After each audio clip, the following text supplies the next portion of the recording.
if possible, make sure that you're not disturbed while we're here, and just give this time to yourself.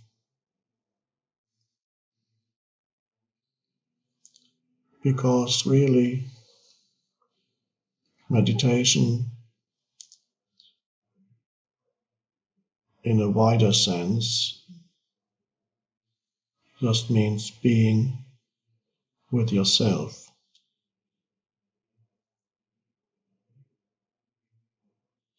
And everybody should take time out every day, even if it's only 10 minutes, to be with themselves. Now you may ask, am I not always with myself throughout the day? And you might even say, I'd rather get away from myself and my usual preoccupations, worries, anxieties, fears.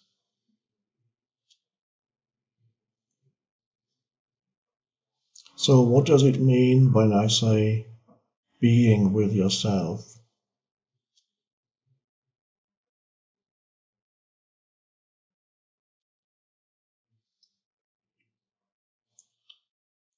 I don't refer to your usual sense of self, which I call the surface self. That's to do with all the thinking that goes through your mind throughout the day, the emotions you experience, all the things that happen in your life, your memories of who you are.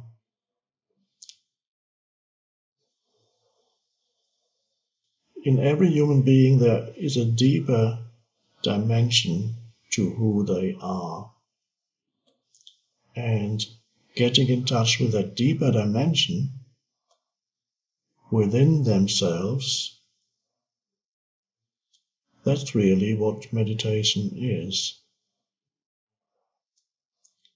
And if you've never accessed that deeper dimension in yourself, you will always feel that something really vital is missing in your life. Even though you may have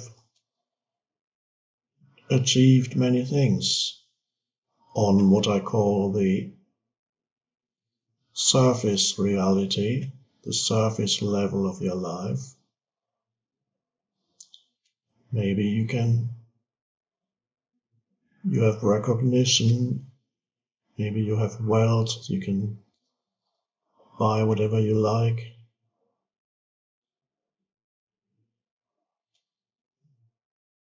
And yet, you will notice there's something that seems is still missing, a certain underlying dissatisfaction or discontent. It may not be there all the time, but it always resurfaces. And many people, I've met quite a few people who have achieved fame and fortune, and they all told me that after a while, after the initial elation of being suddenly wealthy or famous, recognized as important by the world, and soon the old discontent came back, a sense of insufficiency, also to do with fear. So no matter what you achieve on the surface level of life, if you haven't found that deeper dimension to who you are, your life is not really fulfilled. And there's so much frustration. the frustration that people continuously experience in life is not really to do with the imperfection on the outer level of their life, because on the outer level things can never be perfect, or never perfect for very long. Things come and go. You lose here, you gain something there, you lose something here.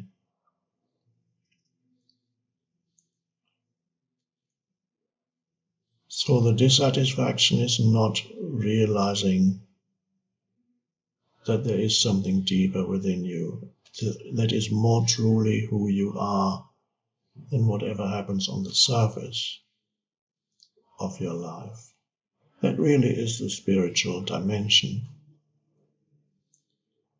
And that deeper self also connects you with the underlying deeper dimension of the universe.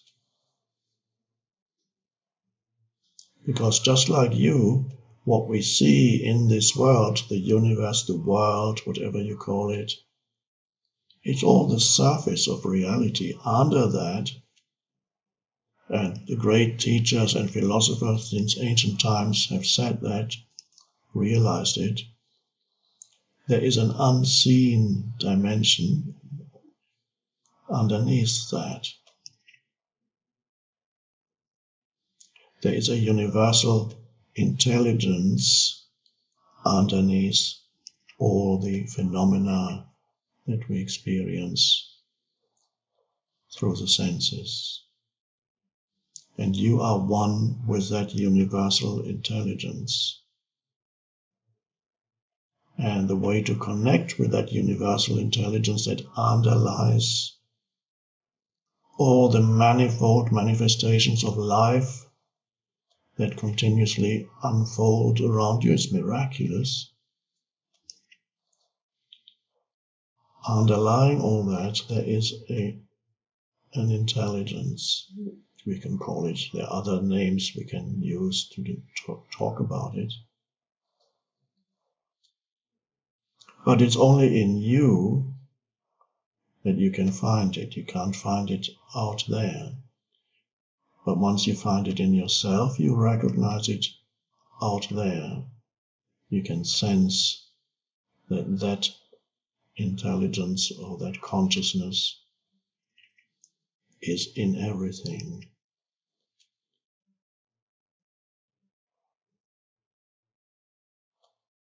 So how do you connect with the deeper level within yourself?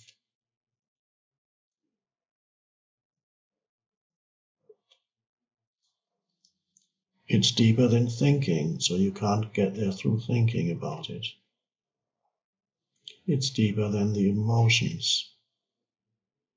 And yet it's always there. It's always there. And it's not that it's totally hidden from you. It's that the thinking, the thoughts, the emotions, and the sense perceptions draw all your attention to themselves. So people are kind of hypnotized by those things, especially thoughts, so they no longer can sense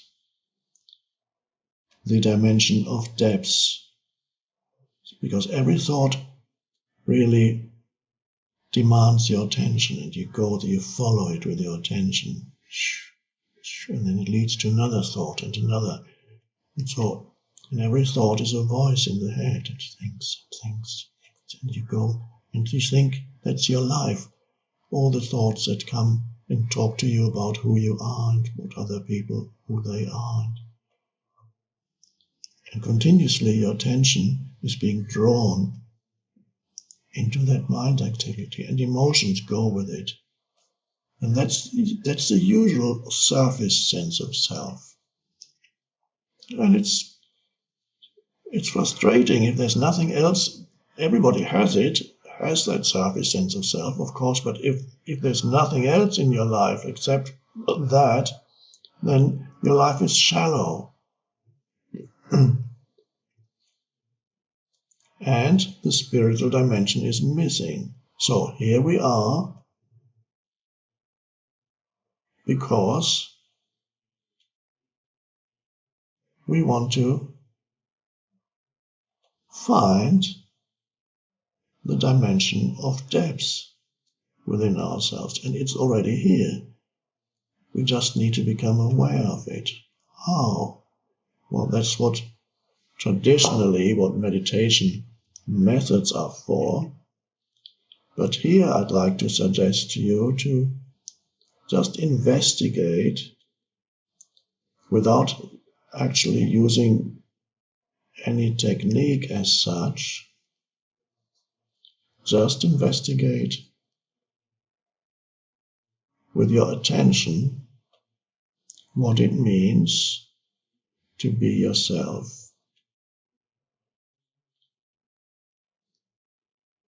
On the most essential level,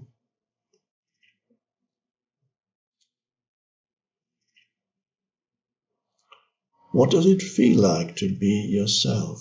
What is that sense of self?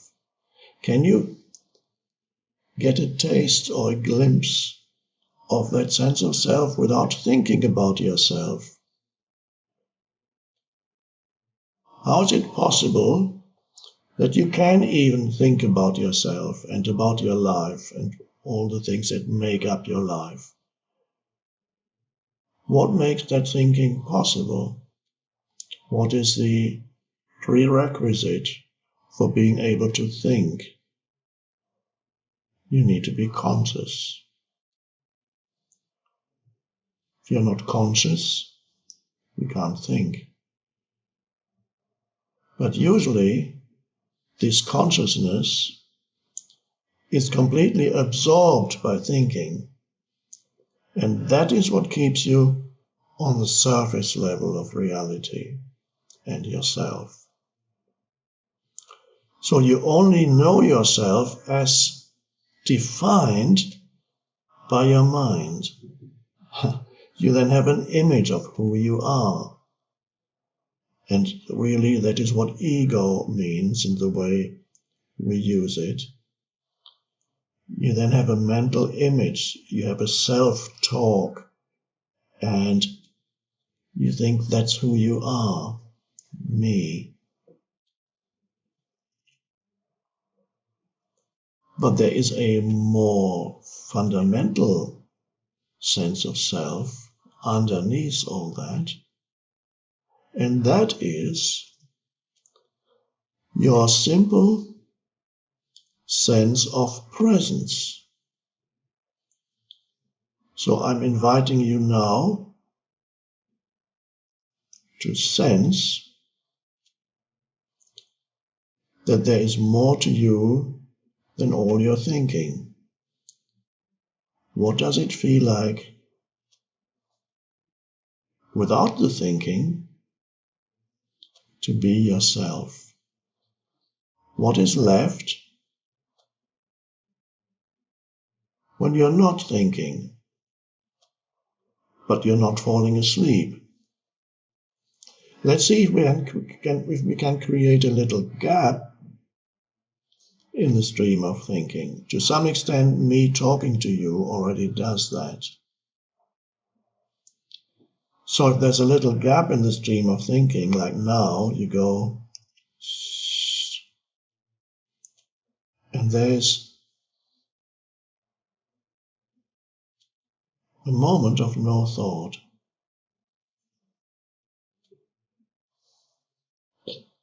But something is there, a sense of presence or aliveness, whatever you call it. So can you sense now, at this moment, that inherent, deeper sense of alive presence that has nothing to do with your personal history.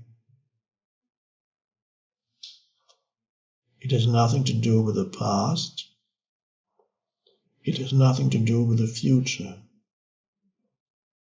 It has nothing to do with your situation in life, or your name, or your background.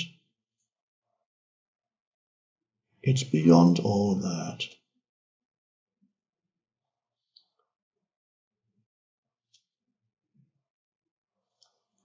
So, another way of putting it, can you sense that presence? You can't define it, it has no content, it's just space, spacious presence. And then you know that you are alive, without having to tell yourself that you are alive. Because the fact that you are alive is self-evident. Because you are conscious. And to say you are conscious even that is not absolutely correct. Because in essence, it's not that you are conscious, but you are consciousness. That strange thing or no thing, that's the essence of who you are. And sensing yourself as that consciousness also frees you, liberates you from being completely trapped in your personal sense of self. Of course, that's still there on the surface. But now you can sense that you are actually deeper than that. Now you may notice that as I speak to you, there are little gaps between words or sentences. Now these gaps are not there to hypnotize you, because we are here to de-hypnotize you from being totally trapped in your thoughts and deriving your sense of who you are from your thinking.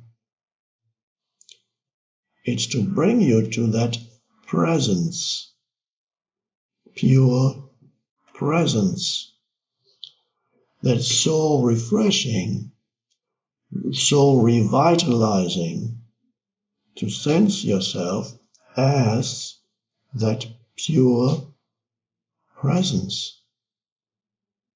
And so these little gaps in between words or sentences as I speak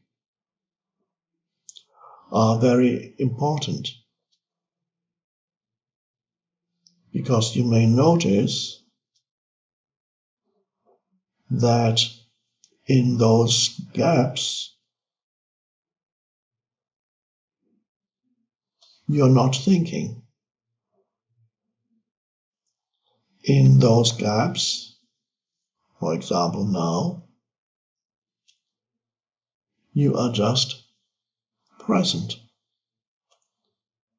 And that's wonderfully liberating to sense yourself as that presence.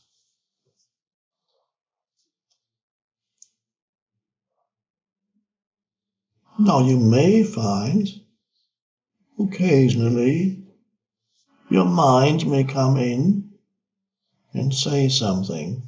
It might even feel threatened by this.